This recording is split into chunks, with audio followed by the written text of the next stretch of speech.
سنسس يوتي كاتنا ما سجلي بالبليران قال كنا انت انما ربنا نافس قافو دبين كيريد تلي بالبليران دبين تنم اباستي ديبين كننا يودو ديبي كنتا كيفتو اسمان دغين اشي كجرا لفتل التاني ور ميدياتي اكا افتو جارسا جارتين تكيو والهيكن اكمتي ولديبيا وان سنا كاسا guyyaa deebiin qabnee fi guyyaa deebii qabdu himaa fi ustaaz asirraa gadi buunaan ija isaanii. Laala amma kun wanni xalaagaa kun hukumii isaa ulfaataadha. Duraan dursee namni waan kana. Ina dhageeffadha. Ina Shee Muhammad dhageeffadha. Shari'aan zaahira. Isin tagaraa nyaatte kamaal maalii ta oromummaa sana haasaa jirtan. Andiin rabbi isin gaafataa jira. Akkaataa shari'aan yoo anama jaartii tiyya sadiin rabbi qabutti xalaaqe akka itti dhiirri dhiiraa tokko xalaaqe akkamitti deeffatuu qaba. Sanutti himaa isin jedhe baranam. إلى أصل يوم ما خرج سنتي خنا يمد من دبين تو خنا خناتي مرتي خنو تاتي وان كان جمع خيسات يولا اللي بريده درا أصلي ما لي في ونخن أحكام ديرا كوا أبان تبما دفع أكتي يروس أنا كجي أكيد بود ديفت دجي من ديفت من ديفت من واحد ولا ustaaz dubbi sireedin dhufe abbaan Kuno ready nas jala jira kan koo gara jalaatillee hin haasofne rakkoo miti. Waa'ee akkaataa injiraami namni tokko erga walii kee booda maal amma aslii isin gaafate kana hawaasallee akka ifa ta'u sana booda ani kiyya isinii himamaa rakkoo hin qabu. مجتيلة في ده مجتيلة amma jaarsummaarra jiru uummatatti waa himaa jirra isin maa iddaan ka isin naqee itti himu an uummata hukumii kiyya ka dhagaye.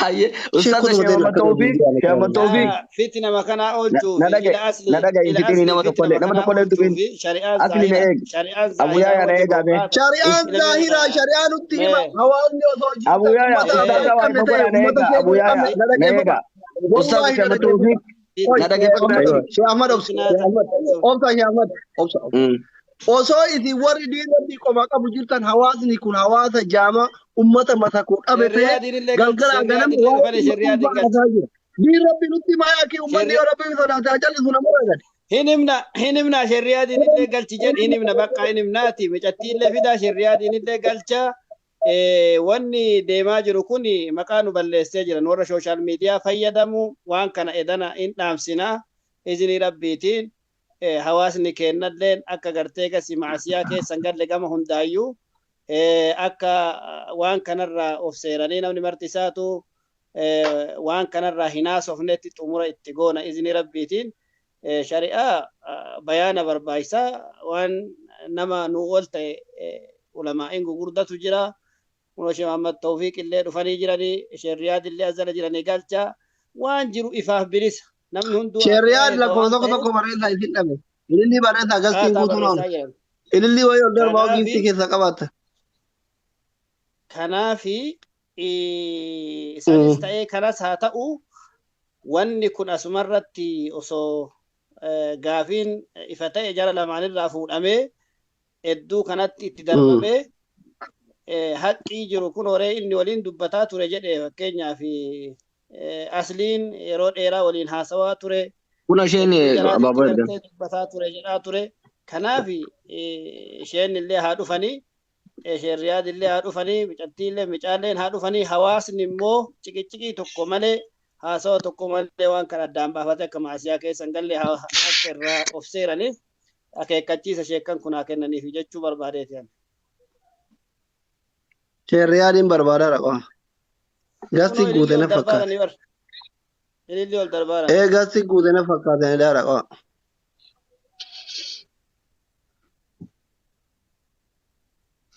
Ustaaz Sheekh Muhammad Tawfiiq. Aywa. Mee wanna jedhaatumaan Sheekh Riyaad illee haa dhufanii waluma mari'anneetumaan akka ta'u gooneetiin biraa buuna malee. Sheekh Riyaad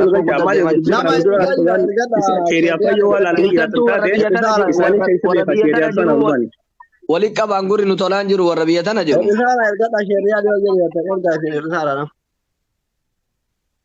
Bara bultiin qilleensa rabboo kanatti kushu haalli qilleensa uummata keenyaatti kushu waan badaa ta'e bara. Wallahi barakaatu.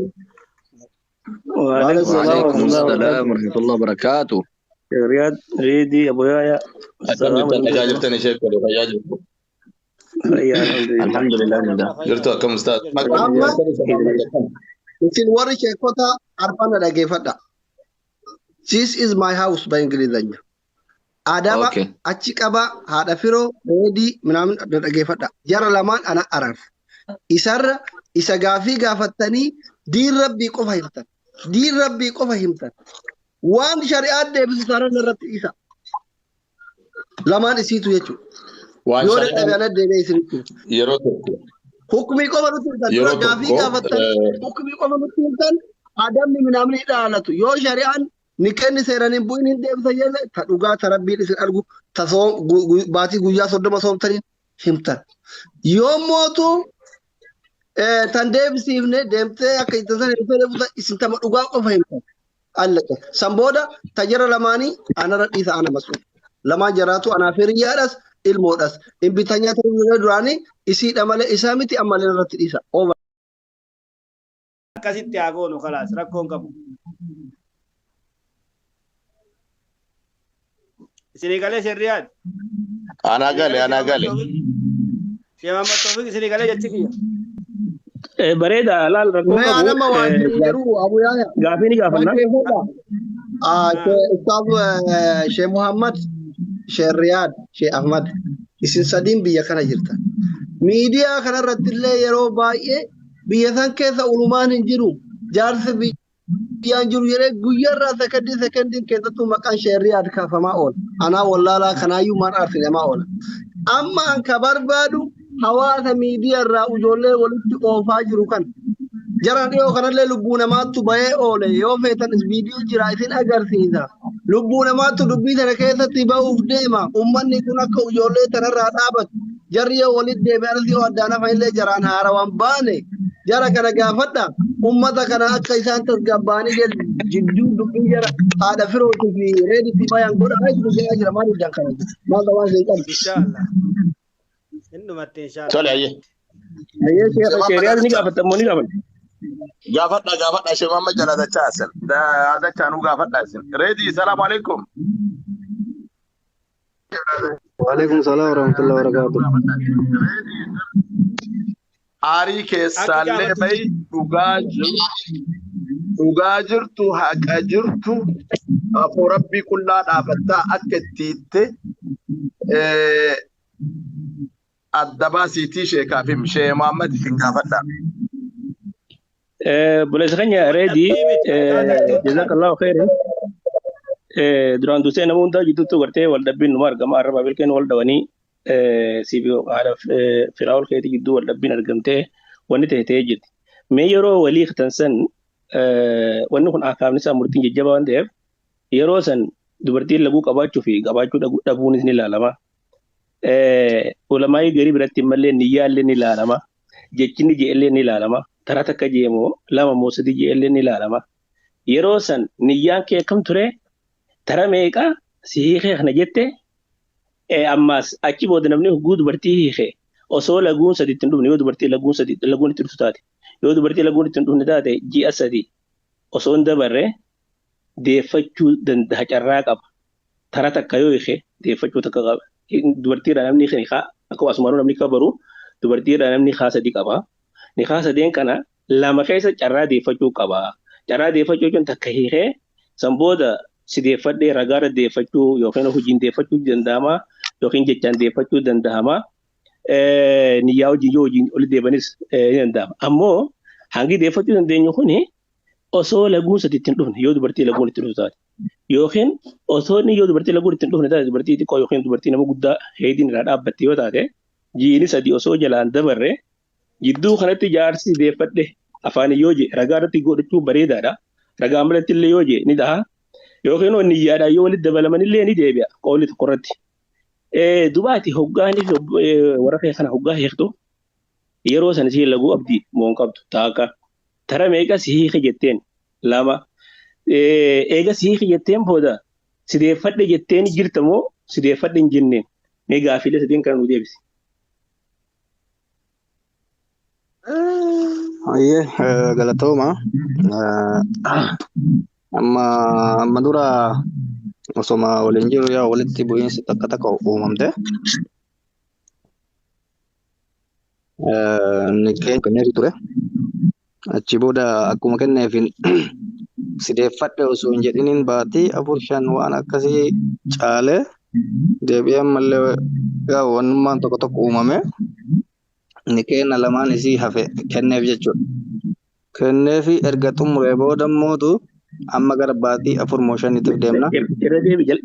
Ulamaallee gaafadhe gallee gaafadhe.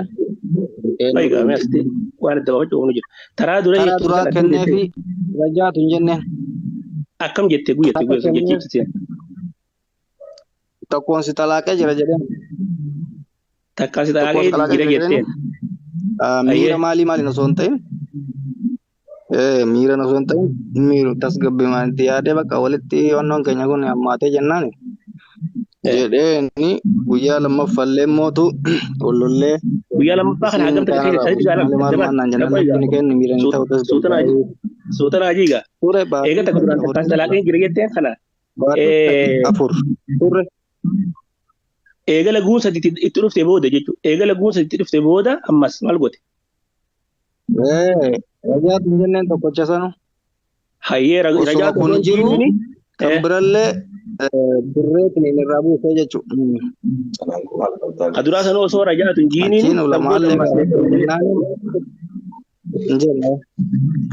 Lamaan kenneef eegasillee. Gaafiin si gaafadhu reedii guyyaa san isaan xurii laguu irraa qulqulluu ta'uu gaafattee hiitte moo akkanumaan hiitte?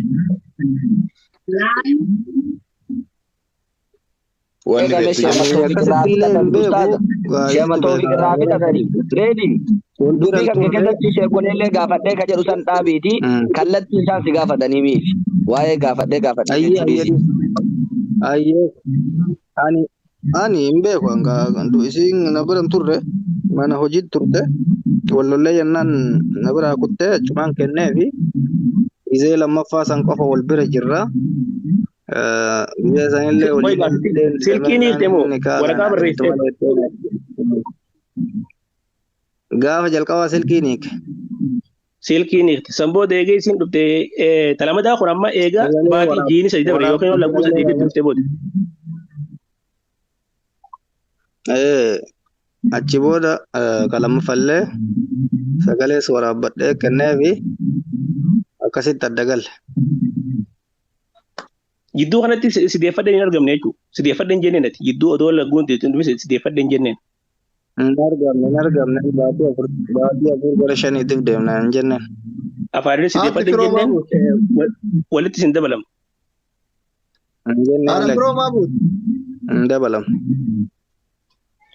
Jidduu osoo lamadaa jalan ofiin duratti jidduu kana sideeffadheen jenne ammoo jiini sadi dhufee jira yookaan lagguun sadiitti dhuftee jirti jechuudha. Haaniif kaan jidduutti.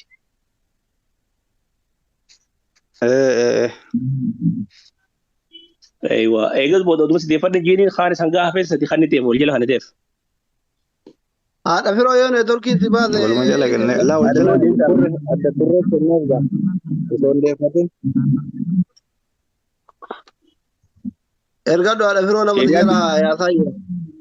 Sheeriyaa dubbii dhageessanii? Dhaga'ee.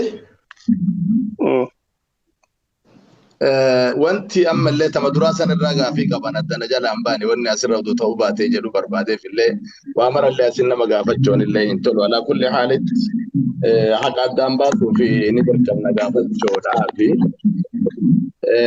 gaafa telefoonaan hiiku san bakka hojii jiranii hamma madda turaniiran silaa yoo jidduu kanatti inni ka jiru taate wallaaltu jira shari'aan islaamaa gaafa ji'a sadii gayan wanni hiikaa lammaffaa kennuu fi arge maaltu jiraree eegaa sarrajaatu hin jenne. Kanaaf deemnaa bur wanni kana dhageessan isin jiru bakka kanaaf deemnaa beekaa. Kana wanna nama gaafiin kiyya kana hin beektu mo'ati. Reediin tokko addaan baafanne guyyaa san isaan xurii irra jiraachuu dhabu tokko kana lammaffaa gaafa lammaffaa kennituuf kana aduraa hiittee jirta gaafa lammaffaa kennitu kana. Haadha firoo nama jala yaasaa jira erga. Wanni walitti deebitanii jidduu keessanitti akka walgawwanni uumame jiramu hin jiru waan san jechuun gaafachuu barbaade. Laal sheeriyaa bakka kana dubbiin beekanaa wanta qulqulleeffachuu qabna. Taraa duraa hiikanii jiran. iddoo kanatti yeroon jalaa dhumtee jirtu osoo hin deeffatin. Amma yeroon jalaa dhumtee jirtu osoo hin deeffatin tasriixa wanni kun wal yaa'edduma yeroon jalaa dhumnaan carraa deeffatuu qabu ture. Eega jaartiin jalaa kuttee lama hiike jechuudha kun amma hiikaan lamaffaa katti argame isin galee. Eega jaartiin harkaata saraahaa taatee kuttee booda jechuudha akka hiikuus namichi lama hiikuus osoo gidduu hiree qabu kanatti hin deeffatin akkuma beekamutti yoo isin jalaa kuttee nikaan tokkichi irraa bu'ee san bu'ee jira ammoo walitti deeffachuu hin danda'u achi bosi deeffadhu jechuun hin danda'u waan godhuu danda'u jira malee haa murtiin jechuudha. Haadha biroo deebisa abbaan dhimma jiraachuu qaba. Gaafa dalagaa deebitu kana hedduu kana keessa waa gaafadhu beele. Gaafadha. Waan afaan lafa qabaaroo isin gaafadhame. Sini galeesse. Reediin dhagaaraa? Reediin dhagaa jiraachuun oolu. Waan dhagaye. Mana bilbilaan mana dalagaatitti si hiikee jetteeni eega turtanii achi booda mana deebite jettaame moo akkam bakka san irratti mana deebitee gaafa maffaa waliittan kana hedduu kana keessa mana deebitee wali araaramtanii abbaa manummaatiif haadha manummaa geggeessitan moo haadha firoo maa fuute lakkoo tokko bareedin agarre Ika'uma gaafa duraa bilbilaan hiitte saniin akkasumaan adda turtanii haadha firoo jara lakkoo tokko bareed eega ji'a 3-4 geette deebitee ammallee hiika jettee bakka sanitti illee addaan baase. haadha firoo lakkoo tokko bareed hiike booda deebitee araaramuu kasi erga araaramne booda ammas deebinee waliigaluu dinnaaniin jedhe kanatti. Wala araaramne ugu araaramne jette kana amma wallahi ittisa oduma rajaatun jedhin gaafa nikaa wallahi ittisa osoo si deeffadhen jedhini waliin jiraataa turtan jechuudha. Achi booda eeguma waliin jiraataa turtanii abbaa manummaatiif haadha manummaa waliin geggeeffataa turtan hedduu kana keessa jecha. Lalama Abu Yahya bakka kana reefu gaafatan walitti deebitanii walitti dabalamtanii gidduu kanatti haaliin jiruun kanaa bara. Jedhee amma kun bakka sana addaan baafne bara. Reefu immoo deebinee jechuutu reebee. Reef akkas jechuun ture. Reef waluma duuba kennee jechuun ture. Laa inni isintu qalbifatudha malee Dhumarraa kana reediini micattiini mana dalagaa nabiraa dalagaa deemtee asii bilbilaan si xalaaqe jedheeni eega ji'a 3 turree dhufte jedhe galte deebitee lammataa wal dhabne hammaatee jennaan ammallee waliin deebine haadha manummaatiif abbaa manummaa geggeeffannee achi booda kadhammaffaa kennee fi waan jedhu lafa kaa'e dakkanirraa qalbifadhetti jechuudha. Inni amma asitti wanti dabaafachuu feene laal wanti asitti dabaafachuu feene walitti deebuun isaanii kun nagaan jiraachuun isaanii kun osooniif iddaan jalaan dhumin immoo eeguma iddaan dhume walitti deebi'an. Ji'a 3 turre jedhaara bara turreeti. Ji'a 3 moo 4 turree kan. Isaan mana dubbatanii jiran. Ji'a 3 mee mana dubbatanii jiran. Isuma akkas jedhee kaa. Ustaaz mee obseesi Abu Yahya irraa dhaguu barbaade kana. Qalbiin na dhaggeeffadhaa hundi keessanuu. Kan nikaa jalqabaa erga kenneefi booda waan akka baatii takkaa lamaa booda deebite jalqabaa nikaa tokkotti kennee jira. Erga sana booda walitti deebinee booda guyyaa muraasa waliin turre nikeenna hafisan kenneefi hunda erga fixee booda hafisin deebinee waliin argine akkasumas isin jedhe adda baafadhaa. Amma reef qajeelchite kaa qaraasitu nuun qajeelchine bara. Amma reef nu qajeelchite. Amma akka Abu Yahya hin jaaniif akka inni jaan reetiin jee waladda amma. Osoo iddaan hin dhumin mas ni galee osoo iddaan hin dhumin nagaa walitti deebiinii jira. Dubbii nama sadina taate yoo akka kiyyaatti ustaaza yoo dhageessa dhageessanii akka sadina taate. Ji'a reedii adda baasi ji'a 4 ka jettu sun maaliin ji'i 4 adda turre ka jettu sun. Ji'i 4 kun kan amma gara dhumaa kana amma erga fixee erga irraa fixee booda baatii 4 caallee gara 5 irraa adda baan. Hiikaa lammaffaa kana Abu Yahya. Okay. Ana amma waliigala waliin naa fi asirraa taraa duraa jaartii hiikee jira raayidiin keenya eegee hiikee booda osoo iddaan hin dhumin takka deeffatee jira. Kanarratti immoo waliigala akkas. Reedi akkasii aywa inda gaa'inni reedi akkasii takka osoo hin dhumatin deebifatte iddaan duraa osoo hin dhumatin akkamitti deebifatte? Baatii lama. Tokko haga lamaatti akkasii shuurii baatii lama bakka. Laman dabarre. Waan darbine lakki. Shari'aan zaahira akkasii takka takka adda ifa baasaa deemu. Amma kan amma osoo inni iddaan hin dhumin silaa ammaasitti isi gaafachuu qabna silaa firaa'u dhuftee beeka malee wanni ilaallu laguudha. Laguun sadiitti dhuftee mudduun ilaalla. Hin baasen jirtu asja. Tayyib oguu dhuftee gaafannaa amma walumaa galatti takka iddaa keessatti deeffatee jira. Nikaan duraa kutee jira. Amma isin galee mire nikaan duraa. Itti dawwaluu yoo akka jirtan Kan ugalte ustaaza talammaffaa dabra amma iddaa lammaffaa talammaffaa nikaa lammaffaa nikaa tokko xumurre nikaan tokko jalaa kutee jira lammaffaa uguu lammaffaa hiiktu kana eegee hiiktee booda nikaa lammaffaa xurii laguu waan hubatte qabdaa baabaa reedi. Shariyaa diisa waa'ee xurii laguu silaa hubeeta nikaan ergamu irratti waan malee irra guddaa raajiniin ergama waan ta'eef hiikuu dhorgaa malee nikaan ergama achi keessatti hiikuu baatu. Saniif walumaa galatti lammaffaa hoggaa hiikee iddaa keessatti deeffatte waan deeffanne reedi taraa lammaffaa hoggaa hiiktu. Deeffanne lakkee. Baaba. Aywa. Chaarjii cufate.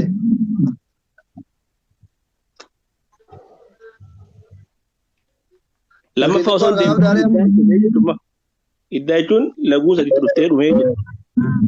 Sagalee ol kaasee adiinaa sabsaare. Amma shariyaa dubbiin ifatee haaga amma. Ustaada waan jettu chaarjiin na jalaa cufatee silkii xiqqoo keessa kaayadhe siimii keessaa baasee jirti sagalee ol kaasee gaafattanii. Ol kaasi mee ni gaafannaa.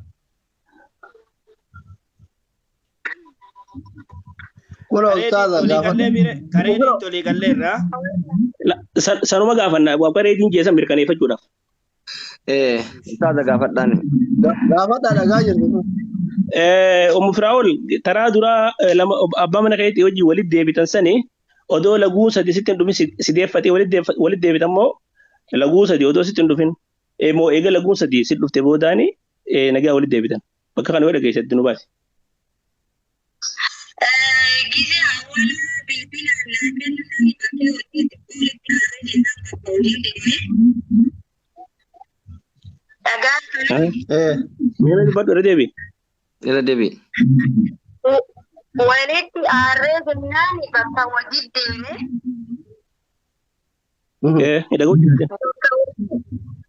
Bakka hojii gizee deemu sani sagalee naa qabee si xalaaqee naan jedhe. Callisee sagalee madaqeeffadheema callisee ittiin deebisne deebii.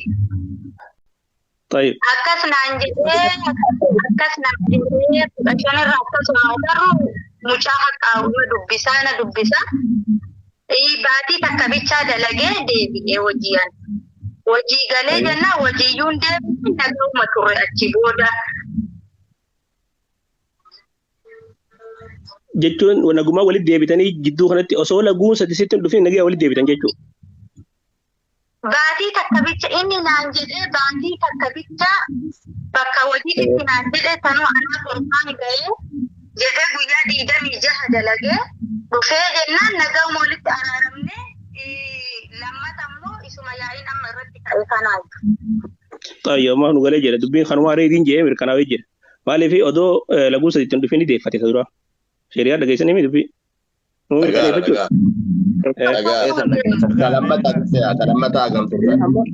Reediin lammaffaa eegee ishee booda immoo iddaan jala dhumee jiru odoon deeffatin. Akkasii reedi. Reedi jedhee isaan illee magaafadha.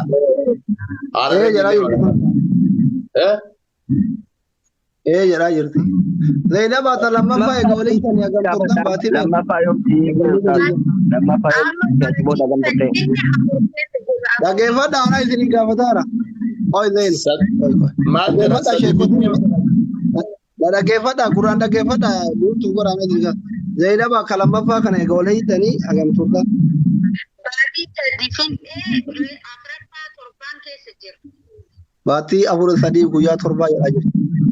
Baatiin laallu amma waliigala laguun sadii dhuftee jirti haganu. Yeroo sadii laguun dhuftee jedha. Ani kalaa taa'etti sadii hima ani dhufuu baatullee sadii hima kalaa ta'e baatii sadii inni caallu.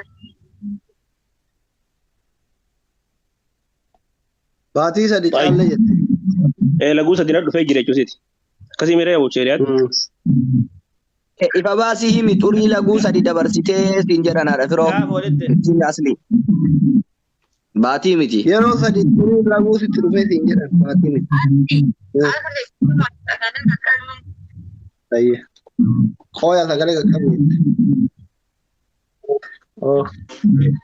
Bar kanaaf keessa kenna reefu waan kana kanaaf keessa kenna beekta.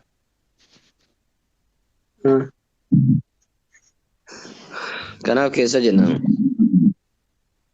Jedhanii maal godhate? Baatii sadii guyyaa torba amma torbaani.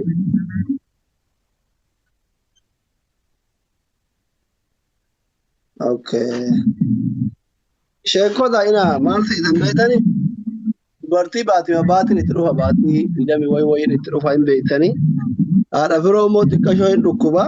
Erga inni si hiike jedheeni baatii sadii torbaan tokko. Tayyib. Mashiriyaat sheewaya. Abu Azim jama Tawfiq hin beena bire waan tani o matani rakkoon qabu sun akkasumatti. Wala galatti kun iddan jala dhumee jira jechuun mata booda osoo deemtanii. Shiriyaat dhagoo jirtanii mee? Dhagaara ustaad. Amma walii gala ni haa lamarraa hiikee jira. Obbo Reediin. Ni haa lama bu'ee jira aga amma.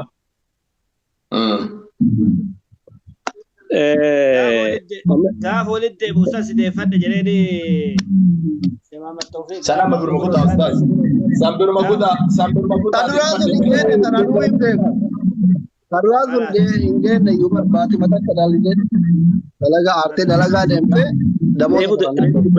Sideeffachuun kun afaan inni ni ta'a hojiin inni ta'a inni yaada. Qawli fi feerii jedhame. Waa hedduu ta'a. Qawli fi feerii ni jira sun.